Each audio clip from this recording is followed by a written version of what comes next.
Jawatankuasa khas Perkasa Mahkamah Syariah ditubuhkan.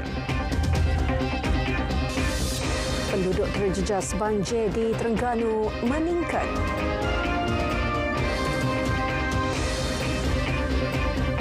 Assalamualaikum dan salam Malaysia Medani. Ke arah mengangkat martabat Mahkamah Syariah, kerajaan setuju tubuhkan satu jawatankuasa khas yang diperakui oleh Majlis Raja-Raja. Perdana Menteri Datuk Seri Anwar Ibrahim menjelaskan jawatankuasa itu akan meneliti dan berbincang dengan mufti serta semua pihak berkaitan bagi mendapatkan pandangan supaya ada peraturan yang boleh dilaksana dalam meningkatkan bidang kuasa Mahkamah Syariah.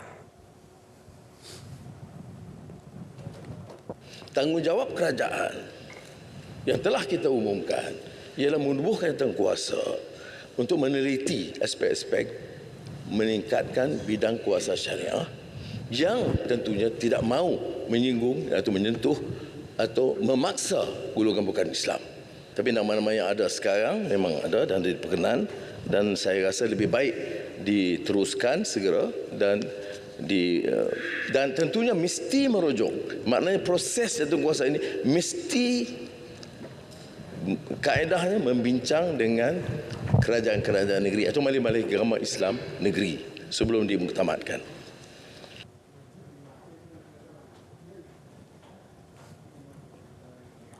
Lantang suarakan isu menimpa Palestin bukan bermakna masalah negara tidak diendahkan. Demikian tegas Perdana Menteri berhubung kelantangannya membantah kekejaman Zionis di Palestin ketika hadir ke persidangan antarabangsa.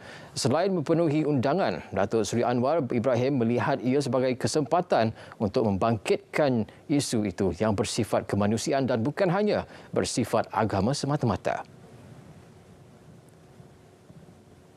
Saya ingin menyatakan bahawa tidak ada minoriti kita yang dibunuh beramai-ramai. Tidak ada kemusnahan gereja atau kuil-kuil. Jadi sementara dia kurang setuju dengan langkah kita menyokong Palestin, saya tidak fikir wajar, munsabah dan waras untuk dia bangkitkan soal kebencian ini. Soal di satu pihak lain pula mempertikai kenyataan saya bahawa ini bukan saja isu agama Islam. Ini kerana penduduk Kristian juga terlibat. Dan walaupun kebanyakan masjid dirobohkan, 7 gereja dimusnahkan sama sekali di Gaza. Jadi saya sekali lagi tegaskan bahawa keperluan kita melihat isu ini, ya, sama ada orang Islam bawa sebagai segi Islam, orang Kristian bangkit, tapi juga isu kemanusiaan yang harus difahami dan harus mencuit perasaan kita dan mendorong supaya tindakan lebih berkesan diambil.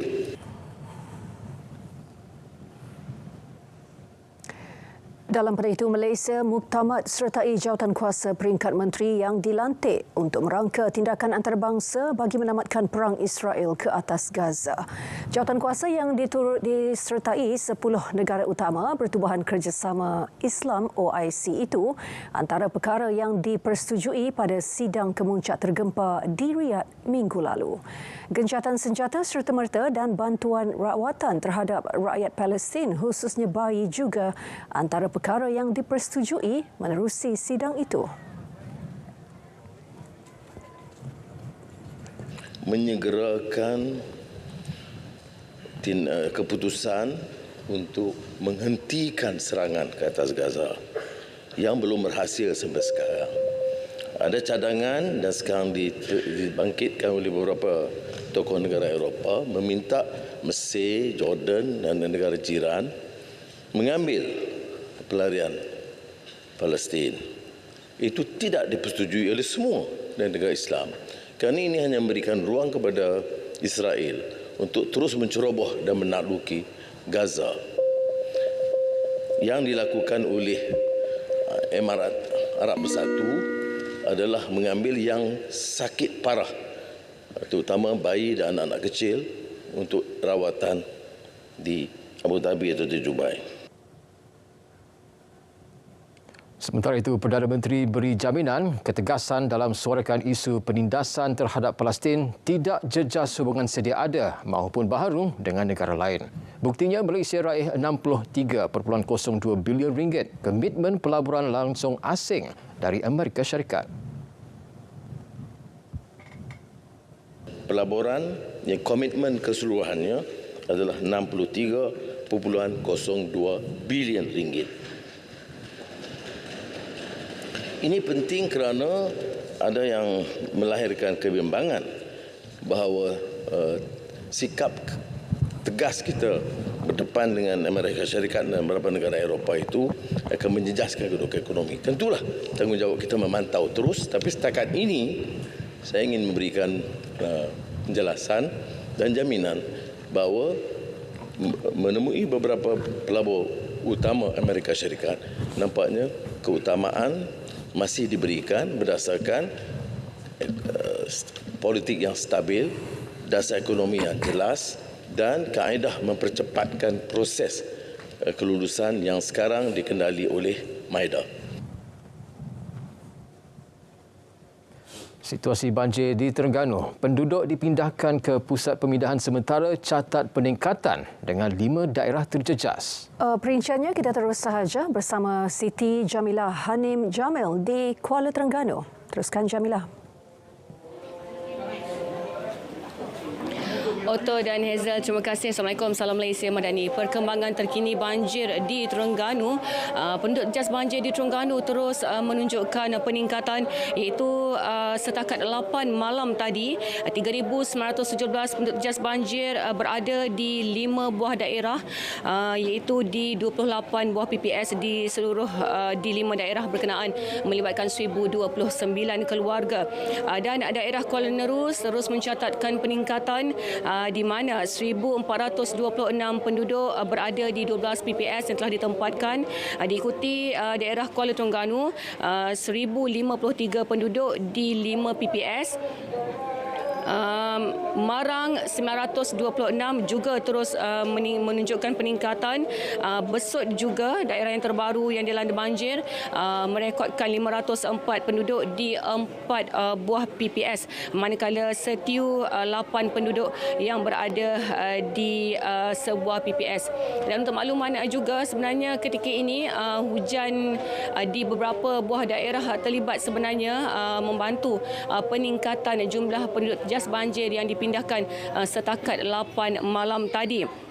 Dan untuk makluman yang sama juga, 12 buah sekolah di 3 daerah di Terengganu ditutup ekoran banjir, iaitu di daerah Kuala Terengganu, Kuala Nerus dan juga Besut. Dan menurut Timbalan Pengarah JPNT Azman Othman, 10 buah sekolah yang terlibat di Kuala Terengganu ialah di SK Seri Buriman, SK Kubang Ikan, SK Pusat Kuala Ibai, SK Kedai Buluh, SK Losong, Bukit Cendereng, SMK Bukit Besar, Sultan Mansur, Syekh Abdul Malik dan SK Bukit Bayas, manakala di Besut di SK Bukit Puteri dan SMK Padang Kemunting. Dan di 2 buah sekolah dijadikan PPS, iaitu di SK Cendereng dan SK Atas Tol yang saya berada ketika ini, di mana di SK Atas Tol ini 18 buah kelas sebuah dewan dan bilik seni terpaksa digunakan bagi menempatkan penduduk terjejas banjir. Dan keseluruhan proses pemindahan penduduk jas banjir yang dijalankan oleh semua agensi termasuk polis, bomba, ATM, APM, rela dan banyak lagi agensi berjalan dengan lancar, dan penduduk diingatkan sekali lagi untuk segera berpindah sekiranya diberikan arahan. Itu saja dapat saya kongsikan ketika ini. Kembali pada anda berdua, silakan. Siti Jamilah, terima kasih.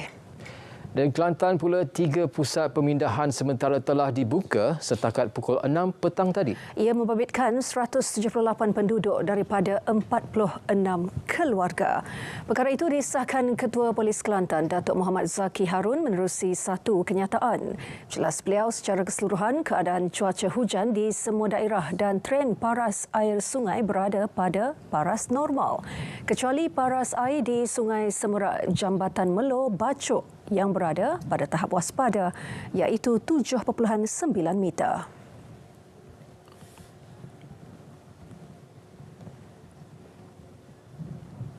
Setakat pukul 7 malam, 3 lokasi catat paras air tahap bahaya, masing-masing satu di Terengganu, Kedah dan Johor. Ikuti rangkuman paras air di seluruh negara.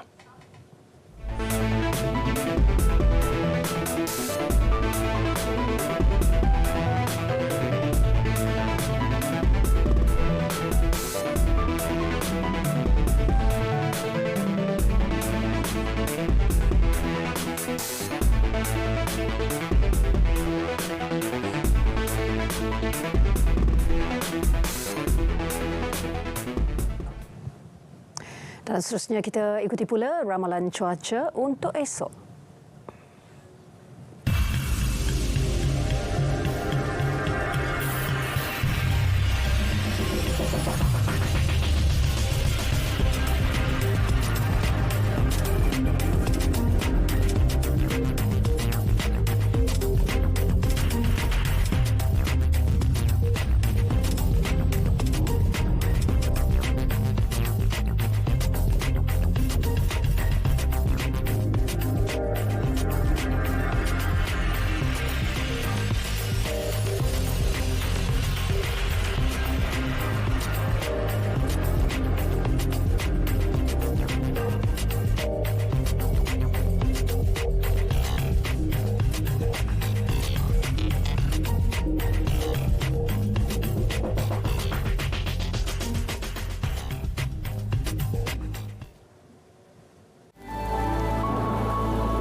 MIMOS Berhad Agensi Kementerian Sains, Teknologi dan Inovasi MOSTI dilantik sebagai agensi pelaksana program Identiti Digital Nasional IDN. Perdana Menteri Datuk Seri Anwar Ibrahim berkata peruntukan RM80 juta akan disalur minggu depan bagi menyegerakan pelaksanaan program itu.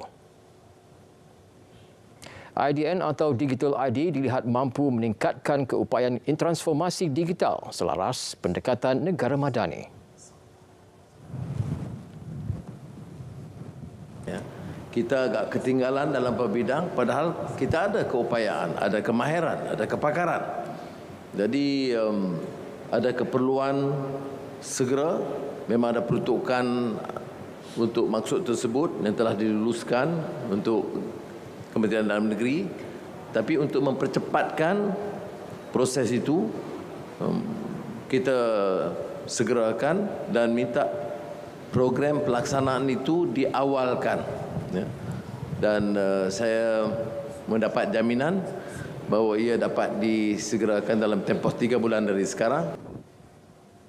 Datuk Seri Anwar ketika mengadakan lawatan rasmi ke MIMOS Berhad di Ibu Negara menjelaskan pemilihan agensi itu berdasarkan keupayaan dan kepakaran yang dimiliki. Dalam pada itu, Datuk Seri Anwar meminta semua kementerian dan jabatan kerajaan untuk memulakan pendaftaran program Digital ID secepat mungkin. Sebab itu saya beritahu bahawa pendaftaran ID digital ini harus disegerakan. Ya. Minggu depan semua kementerian dan jabatan kerajaan, dengar ya, minggu depan, baik mulai dari menteri ke KSU, ketua pengarah dan ketua jabatan harus memulakan pendaftaran bermula di jabatan kerajaan. Kalau mau peruntukan subsidi bersasar, kalau nak apa-apa juga kemudahan yang lain, ya, baik daripada jabatan ataupun swasta, dia mula dengan menggunakan pendaftaran ID digital. Syarikat dari Negara Perkongsian Ekonomi Komprehensif Serantau RCEP dan China akan melabur RM100 bilion di Malaysia dalam tempoh 5 tahun akan datang. Perkara itu diumumkan Majlis Kerjasama Ekonomi Digital Malaysia-China MCDC. Timbalan Perdana Menteri Datuk Seri Fadillah Yusof berkata inisiatif ini mampu membantu mempercepatkan transformasi ekonomi digital dan hijau negara melalui inisiatif inovasi RCEP dan ekosistem digital madani.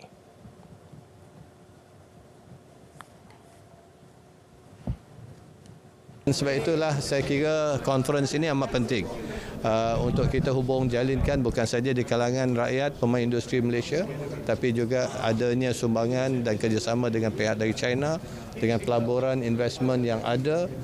Saya kira patut rakyat Malaysia patut mengambil kesempatan terutamanya industri players. Beliau ditemui selepas merasmikan sidang kemuncak Kepimpinan Persatuan Industri Komputer dan Multimedia Malaysia 2023 PIKOM 2023.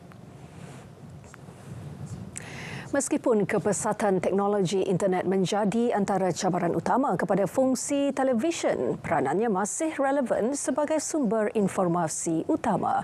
Ikuti laporan disediakan Alif Ashraf Kamano bersempena Hari Televisyen Sedunia yang dipilih sempena memperingati Tarikh Forum Televisyen Sedunia pertama pada 21 November 1996.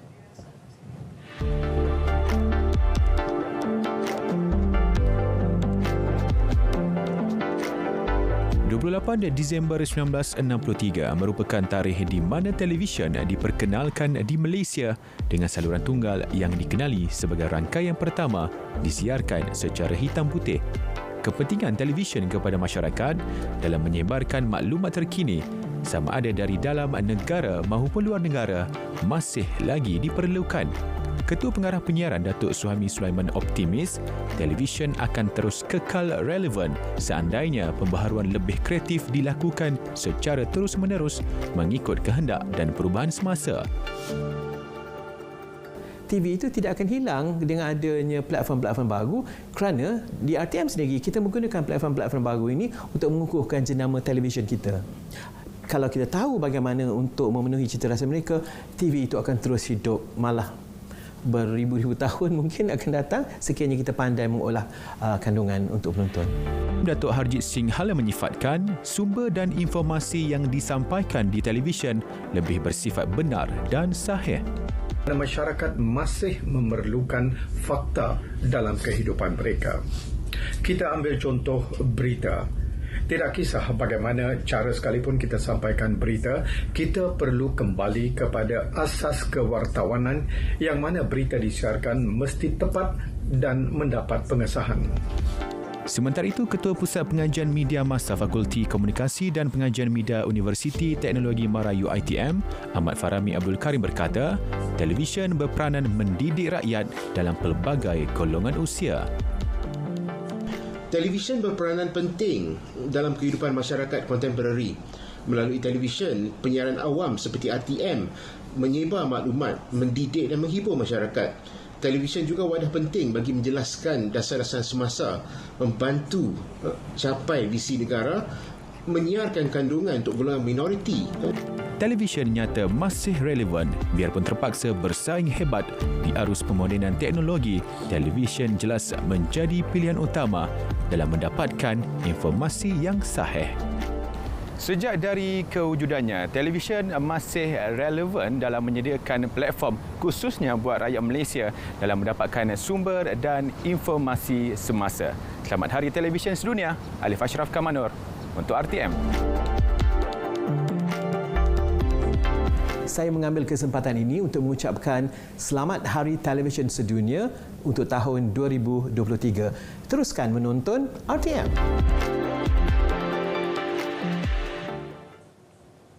Ketua Polis Negara Tan Sri Razarudin Hussein mengesahkan pihaknya menerima 19 laporan ancaman bom di beberapa sekolah seluruh negara. Menurutnya, ancaman itu dihantar melalui 2 akaun email yang baru dicipta. Siasatan lanjut PDRM mendapati email ancaman tersebut adalah palsu. Tegas Tan Sri Razarudin, pihaknya memandang serius sebarang ancaman berkaitan bom dan akan melakukan siasatan segera tanpa gagal. Kes berkenaan disiasat mengikut Seksyen 507 Kanun Kesiasaan dan Seksyen 233 Akta Komunikasi dan Multimedia 1998. Berikut adalah langkah-langkah persiapan sebelum banjir untuk 3 golongan berisiko tinggi. Untuk golongan wanita dan ibu hamil, sentiasa bersedia membawa perkara-perkara berikut: kad pemeriksaan mengandung, barangan keperluan peribadi sebagai contoh tuala wanita, barangan keperluan bayi atau anak dan bekalan ubat-ubatan. Kepada ibu-ibu yang hamil dan hampir dengan tarikh bersalin, segera maklumkan kepada pihak kesihatan berhampiran. Barangan yang perlu dibawa ketika menghadapi banjir untuk golongan pesakit kronik yang sedang mendapatkan rawatan adalah seperti berikut: buku rekod perubatan, barangan keperluan peribadi dan bekalan ubat-ubatan. Manakala untuk ahli keluarga pesakit yang terlantar dan pesakit hemodialisis, anda dinasihatkan untuk memindahkan pesakit berkenaan terlebih dahulu dan menghubungi pejabat kesihatan berhampiran untuk khidmat nasihat selanjutnya. Pesanan ini dibawakan kepada anda daripada RTM.